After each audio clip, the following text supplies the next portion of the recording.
Hello friends, welcome to our online channel. आज हम जो लास्ट टाइम टॉपिक स्टार्ट किया था हमने इलेक्ट्रोकेमिस्ट्री का, उसको कंटिन्यू करते हैं। लास्ट टाइम हमने मेटालिक कंडक्टर और इलेक्ट्रोलिटिक कंडक्टर्स तक पढ़ लिया था, उसके डिफरेंसेस पढ़ लिए थे।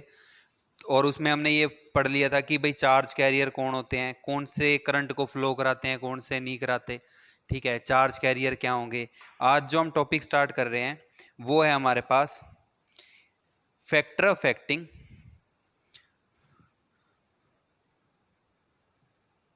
factors affecting electrolytic conductance। कौन कौन से फैक्टर हैं जो इलेक्ट्रोलिटिक कंडक्टेंस को इफेक्ट करते हैं। देखो, एक तो हमने पढ़ लिया था पहले ही कि नेचर ऑफ इलेक्ट्रोलाइट।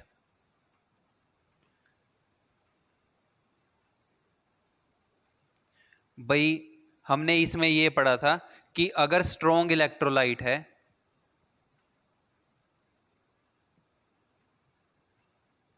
तो इसका अल्फा जो है ऑलमोस्ट 1 होता है। जो वीक इलेक्ट्रोलाइट है इसका अल्फा जो है वो 1 से बहुत कम होता है। ठीक है, अब जो कंडक्टेंस है वो डायरेक्टली प्रोपोर्शनल है नंबर ऑफ आयंस के। कंडक्टेंस जो है वो किस पे डिपेंड करती है? नंबर ऑफ आयंस के ऊपर। तो अब स्ट्रॉन्ग इलेक्ट्रोलाइट के अंदर नंबर ऑफ आयंस ज्यादा होंगे तो कंडक्टेंस भी क्या होगी? हाई होगी। तो भाई जो इलेक्ट्रोलिटिक कंडक्टेंस है वो किस पे डिपेंड करती है? सबसे पहला जो फैक्टर है वो है नेचर ऑफ इलेक्ट्रोलाइट। इसके बाद देखो, सेकंड पॉइंट है जो वो है size of ion. Size of ions produced. अब देखो, जो देखो नेक्स्ट पॉइंट है वो है साइज ऑफ आयंस प्रोड्यूस्ड। अब आपने लास्ट ईयर ये पढ़ा था कि देखो जनरली अगर मैं आपको एक चीज बताऊं तो स्पीड किसके डायरेक्टली प्रोपोर्शनल होनी चाहिए? स्पीड इनवर्सली प्रोपोर्शनल होनी चाहिए साइज के। अगर साइज छोटा होगा तो स्पीड ज्यादा होगी, अगर साइज ज्यादा है तो जो स्पीड है वो कम होगी। साइज ऑफ, मान लो कि जैसे हाइड्रेटेड स्फीयर है,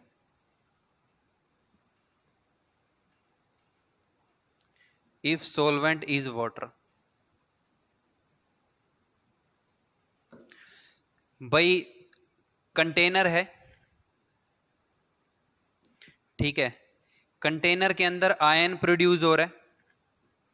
मान लेते हैं कि हमने यहां पे एक बार ही NaCl ले लिया, ठीक है, इन वाटर।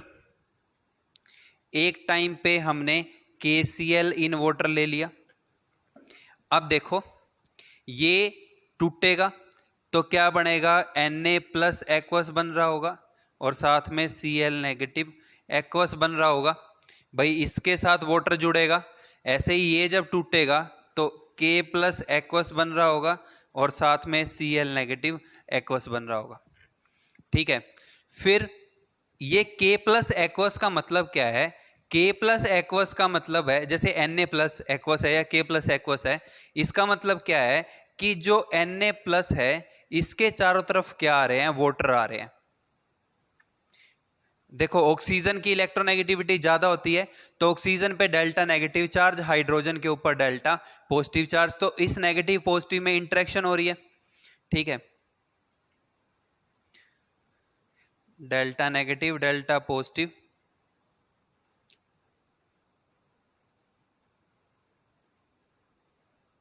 तो यहां पे इंटरेक्शन हो रही है।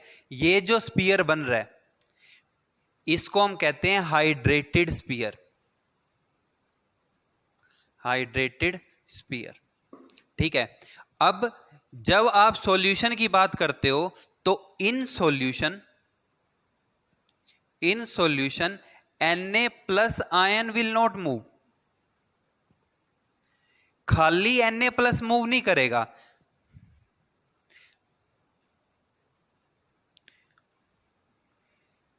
इन solution Na plus ion alone will not move. खाली Na प्लस मूव नहीं कर रहा होगा, क्या मूव करेगा?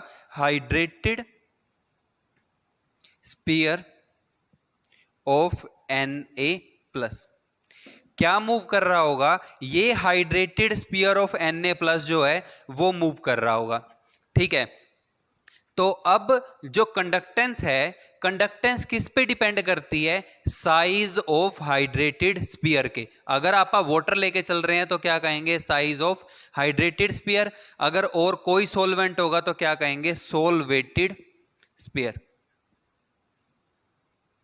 If any other solvent is taken, अगर कोई आपने और सॉल्वेंट ले रखा है तो आप क्या कहेंगे? Size of solvated sphere. Inversely proportional to size of solvated sphere if other solvent is taken. Solvation का मतलब होता है आयन सराउंडेड बाय सॉल्वेंट। ठीक है भाई, तो अब इस केस के अंदर देखो, फिर उसके बाद आपने एस ब्लॉक एलिमेंट के अंदर यह पढ़ा था कि जो साइज ऑफ हाइड्रेटेड स्पीयर है, साइज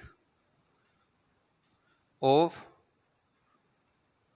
हाइड्रेटेड स्पीयर जो है वो इनवर्सली प्रोपोर्शनल होता है किसके? साइज ऑफ आयन के। जिस आयन का साइज छोटा होगा उसके हाइड्रेटेड स्पीयर का साइज क्या होगा? ज्यादा होगा। तो इसका मतलब क्या है कि जिस आयन का साइज छोटा होगा उसके हाइड्रेटेड स्पीयर का साइज ज्यादा होगा और कंडक्टेंस क्या होगी? कम होगी। ठीक है, तो conductance is directly proportional to, अब देखो अभी हमने पढ़ा है कि जो स्पीड है, स्पीड या कंडक्टेंस लिख लो आप, कंडक्टेंस और स्पीड जो है वो इनवर्सली प्रोपोर्शनल है किसके? साइज ऑफ हाइड्रेटेड स्पीयर के। अब साइज ऑफ हाइड्रेटेड स्पीयर किस पे डिपेंड करता है? साइज ऑफ आयन के ऊपर। तो अब आप इसको यहां पे लिखते हो तो 1 बाय करोगे तो ये ऊपर चला जाएगा, डायरेक्टली प्रोपोर्शनल आ जाएगा साइज ऑफ आयन के, अलोन विदाउट सॉल्वेशन। आपको क्वेश्चन सोल्व करने के लिए यह चीज ध्यान रखनी है कि जिस आयन का साइज ज्यादा होगा उसकी कंडक्टेंस ज्यादा होगी। अगर आप वैसे सोचते जर्नल केस तो गलत हो जाता भाई। देखो अब मैं आपको एग्जांपल से समझाता हूं। अब मान लेते हैं कि हमने वही एग्जांपल जो लिया था NaCl और हम KCl लेके चल रहे हैं, ये टूटा, ये बन गया Na plus aqueous plus Cl negative aqueous, KCl टूट के बनेगा K plus aqueous plus Cl negative aqueous. अब देखो ये तो सेम है, अब कंडक्टेंस में फर्क किसकी वजह से आएगा? Na प्लस और K प्लस की वजह से। अब out of Na plus and K plus, Na plus has smaller size as size increases down the group. ये ग्रुप 1 के हैं दोनों, और ग्रुप में नीचे जाते हुए साइज क्या होता है? इंक्रीज होता है। तो Na प्लस का साइज ज्यादा होगा, सॉरी K प्लस का साइज ज्यादा होगा किससे? Na प्लस से। ठीक है, अगर हम बात करें हाइड्रेटेड स्फीयर की तो साइज ऑफ हाइड्रेटेड स्फीयर, देखो साइज ऑफ हाइड्रेटेड स्फीयर किस पे डिपेंड करता है? इनवर्सली प्रोपोर्शनल होता है किसके? साइज ऑफ आयन के। तो अब इसके बाद अगर हम देखें इसको तो हाइड्रेटेड स्फीयर का साइज किसका ज्यादा आ रहा होगा? Na प्लस का। तो size of hydrated sphere of Na plus aqueous is greater as compare to K plus aqueous. तो इन दोनों के में से हाइड्रेटेड स्फीयर का साइज किसका ज्यादा आ रहा होगा? Na प्लस का। अब इसके हाइड्रेटेड स्फीयर का साइज ज्यादा है। देखो सॉल्यूशन के अंदर कभी भी आयन अकेला मूव नहीं करेगा, ये हमने पहले भी पढ़ा था कि हाइड्रेटेड आयन मूव करेगा। ठीक है, तो जैसे मान लो कि Na प्लस एक्वस है और Cl नेगेटिव एक्वस है, ये मूवमेंट कर रहे होंगे। तो अब हाइड्रेटेड स्फीयर का साइज इसका ज्यादा है, तो इसकी कंडक्टेंस क्या होनी चाहिए? कम होनी चाहिए। ठीक है, अब क्वेश्चन सोल्व करने के लिए आप सीधी एक चीज ध्यान रख सकते हो, कंडक्टेंस डायरेक्टली प्रोपोर्शनल होगी किसके? साइज ऑफ आयन अलोन के, विदाउट सॉल्यूशन या विदाउट सॉल्वेंट। अब विदाउट सॉल्वेंट देखो, वैसे यहां से सोल्व करें तो इसकी कंडक्टेंस कम है, K प्लस की कंडक्टेंस क्या है? ज्यादा है, और इसलिए हम क्या कहेंगे कि KCl की जो कंडक्टेंस है वो मोर आएगी, KCl की जो कंडक्टेंस है वो ज्यादा होगी। अब इसके बाद अगर आप इसको डायरेक्टली सोल्व करते हो तो कंडक्टेंस डायरेक्टली प्रोपोर्शनल है किसके? Size of ion alone without solvent. Without solvent इन दोनों में से साइज किसका ज्यादा था? K प्लस का। तो डायरेक्टली यहां से भी और वहां से भी जो आंसर है वो क्या आ रहा होगा? सेम आ रहा होगा। बेसिक जो पॉइंट है, बेसिक पॉइंट ये है कि जो कंडक्टेंस है वो किस पे डिपेंड करती है? Size of ion produce, that is size of hydrated sphere of ion. ठीक है बच्चों, होप सो समझ में आ गया होगा। इसके बाद देखो जो नेक्स्ट पॉइंट, ठीक है जी, देखो इसके बाद जो थर्ड पॉइंट है, थर्ड पॉइंट है टेम्परेचर का, कि टेम्परेचर का क्या इफेक्ट पड़ता है कंडक्टेंस के ऊपर।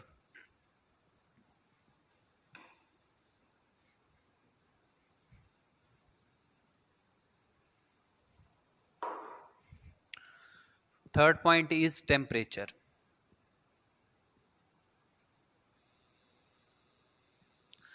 देखो टेम्परेचर जो है वो डिग्री ऑफ डिसोसिएशन को इफेक्ट करता है। ठीक है, देखो degree of dissociation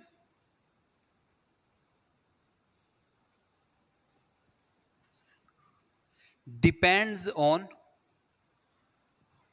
temperature. Degree of dissociation depends on temperature. अब on increasing temperature, on increasing temperature, degree of dissociation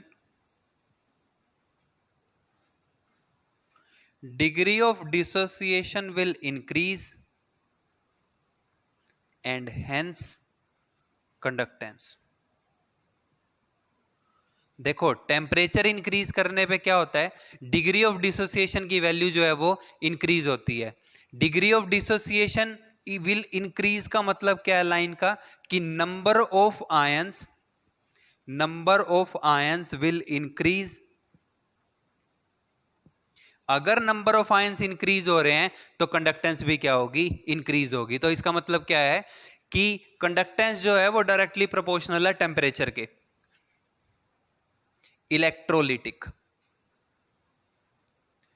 electrolytic conductance directly proportional है किसके? टेम्परेचर के। और मेटेलिक कंडक्टेंस इनवर्सली प्रोपोर्शनल होता है। ये हम पहले टेबल बना के पॉइंट्स को डिस्कस कर चुके हैं कि मेटेलिक कंडक्टेंस डिक्रीज होगी, इलेक्ट्रोलिटिक कंडक्टेंस जो है वो इंक्रीज होगी। अब देखो भाई, इसके बाद नेक्स्ट है nature of solvent and viscosity. जो हमारे पास फोर्थ पॉइंट है वो है नेचर ऑफ सॉल्वेंट का।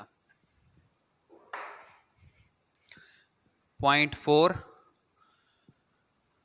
Nature of solvent and viscosity of solvent.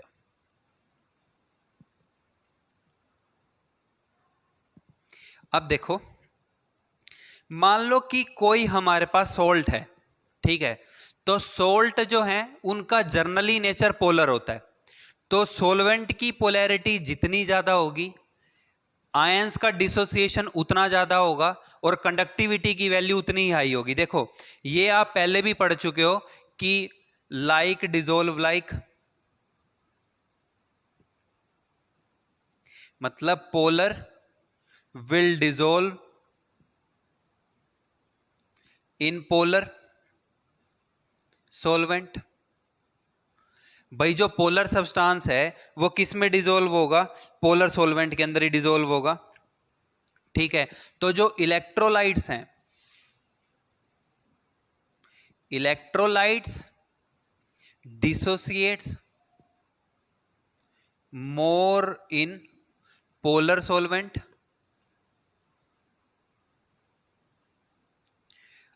अब देखो डिसोसिएट्स मोर का मतलब क्या है कि नंबर ऑफ आयन मोर होंगे, नंबर ऑफ आयंस मोर, सो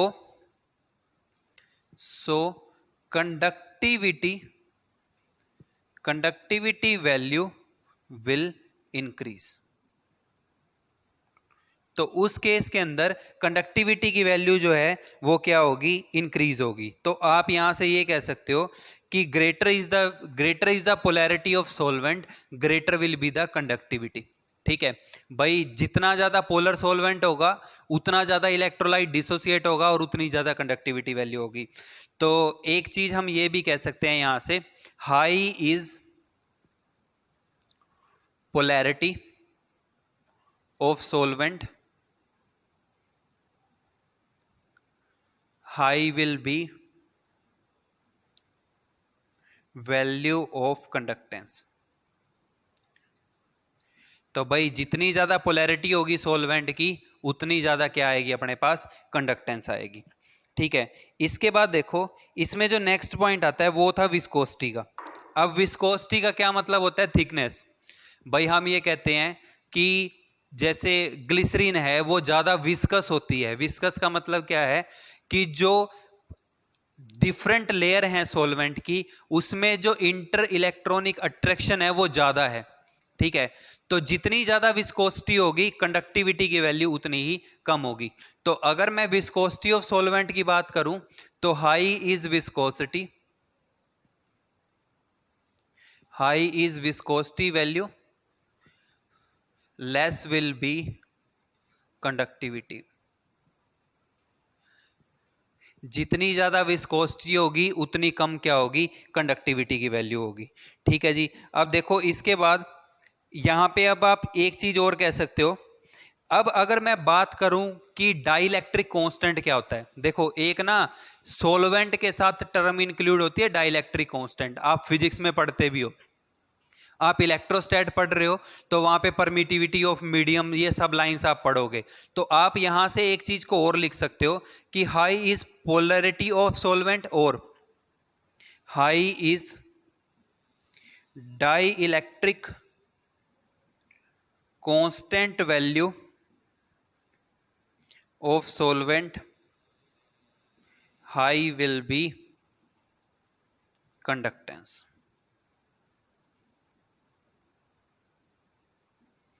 जितनी ज्यादा डाइलेक्ट्रिक कांस्टेंट की वैल्यू होगी सॉल्वेंट की उतनी ज्यादा पोलैरिटी होगी और उतनी ज्यादा क्या होगी? कंडक्टेंस होगी। ठीक है भाई, तो जो हमारा फोर्थ पॉइंट था वो ये था। ये सब बेसिक पॉइंट है बच्चों। अगर कोई भी एक नंबर का क्वेश्चन आता है या फॉर IIT PMT स्टूडेंट्स कोई भी अगर आपको ऑब्जेक्टिव क्वेश्चन आता है तो आपको ये सारे पॉइंट्स जो हैं वो ध्यान रखने हैं कि भाई कंडक्टिविटी जो है वो किन किन पॉइंट्स के ऊपर डिपेंड करती है। अब देखो लास्ट पॉइंट है हमारे पास कंडक्टेंस का, कंसंट्रेशन ऑफ इलेक्ट्रोलाइट का।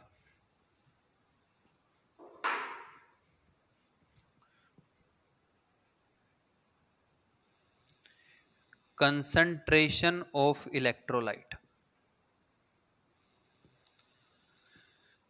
भाई जो कंडक्टिविटी वैल्यू है वो कंसंट्रेशन पे कैसे डिपेंड करती है? तो देखो electrolytic conductance is inversely proportional to concentration of solution. भाई जितनी कम कंसंट्रेशन होगी उतनी ज्यादा इलेक्ट्रिकल कंडक्टेंस होगी। ठीक है, लेस इज कंसंट्रेशन और वी कैन से और मोर इज डाइल्यूशन जितनी कम कंसंट्रेशन होगी या जितना ज्यादा डाइल्यूशन होगा, more will be conductance value, उतनी ज्यादा क्या होगी, कंडक्टेंस होगी। अब अभी तो हम ये सोच पढ़ रहे थे कि जितने ज्यादा आयन होंगे उतनी ज्यादा कंडक्टेंस होगी, अभी हमने पढ़ा यही कि जितनी ज्यादा आयन्स है उतनी ज्यादा कंडक्टेंस है। अब देखो इसका लॉजिक क्या है, मैं अगर आपको ये, वैसे हम पूरा डिस्कस करेंगे, अभी हमने इसके ग्राफ भी बनाने हैं। तो अभी जनरली जो फैक्टर ऑफ एक्टिंग है उसमें पॉइंट यही है। देखो होता क्या है, ऑन डाइल्यूशन, देखो डाइल्यूशन का मतलब होता है decreasing concentration, decreasing concentration. On decreasing concentration या on dilution, there will be more free space available to move। अब देखो फॉर हाइड्रेटेड आयन, मैं आपको समझाऊं अगर, तो देखो ये है, ये हमारा कोई बीकर है, इसके अंदर आपने ने सॉल्यूशन लिया हुआ है, ठीक है। अगर कंसंट्रेशन है, अगर कंसंट्रेटेड सॉल्यूशन है, तो in concentrated solution, concentrated solution के अंदर क्या होता है, less space available to move, less space available to move for strong electrolyte. Strong electrolyte के केस में तो हम ऐसे एक्सप्लेन करते हैं कि कंसंट्रेटेड सॉल्यूशन में लेस स्पेस अवेलेबल होगा मूव करने के लिए, सो ऑन डाइल्यूशन। देखो फिर आपको एक चीज का ध्यान रखना है, क्योंकि मूवमेंट किसकी हो रही है, हाइड्रेटेड आयन की, हाइड्रेटेड आयन। तो अब क्या होगा, अगर कंसंट्रेशन ज्यादा होगी तो हाइड्रेटेड स्फीयर बहुत सारे होंगे। अगर मान लो यहां पे कंसंट्रेशन हाई है तो क्या होगा, high number of hydrated sphere. High number किसका होगा, हाइड्रेटेड स्फीयर का होगा, and hence less space available to move. और मूव करने के लिए जो स्पेस मिल रहा होगा वो बहुत कम होगा। तो क्या होगा, एक हाइड्रेटेड स्फीयर दूसरे हाइड्रेटेड स्फीयर को आगे जाने ही नहीं देगा, ठीक है। मूवमेंट जो है वो बहुत ज्यादा कम होगी। लेकिन जैसे जैसे डाइल्यूशन करेंगे, ठीक है, जैसे जैसे हम डाइल्यूशन कर रहे होंगे तो जो फ्री स्पेस अवेलेबल है मूव करने के लिए वो क्या होगा, इंक्रीज होगा, will increase, and so as conductance, तो स्ट्रॉन्ग इलेक्ट्रोलाइट के केस में तो ऐसा होता है भाई। अब अगर हम बात करें वीक इलेक्ट्रोलाइट की, तो वीक इलेक्ट्रोलाइट के केस में क्या होता है, ऑन डाइल्यूशन, जैसे ही हम डाइल्यूशन करते हैं, alpha that is degree of dissociation will increase, and hence number of ions will increase, and hence conductance will increase। Weak electrolyte के केस में क्या होता है कि अल्फा वैल्यू इंक्रीज होती है। पहले तो डिग्री ऑफ डिसोसिएशन ही बहुत कम है, जब डिग्री ऑफ डिसोसिएशन की वैल्यू ही कम है तो नंबर ऑफ आयंस भी कम होंगे। जैसे जैसे डाइल्यूशन करेंगे डिग्री ऑफ डिसोसिएशन क्या होगा, इंक्रीज होगा, सो कंडक्टेंस विल क्या होगा, इंक्रीज। तो भाई ये 5 फैक्टर थे जो हमने स्टडी किए हैं जिनसे कंडक्टेंस क्या होती है, इफेक्ट होती है कौन सी, इलेक्ट्रोलिटिक। अब जो नेक्स्ट लेक्चर होगा हम अब 1 बाय 1 इनको आगे, ये जो सारा हमने पढ़ा है कंसंट्रेशन का, इसके ग्राफ भी हैं, तो अब हम नेक्स्ट लेक्चर के अंदर 1 बाय 1 इसको स्टडी करेंगे। Thank you.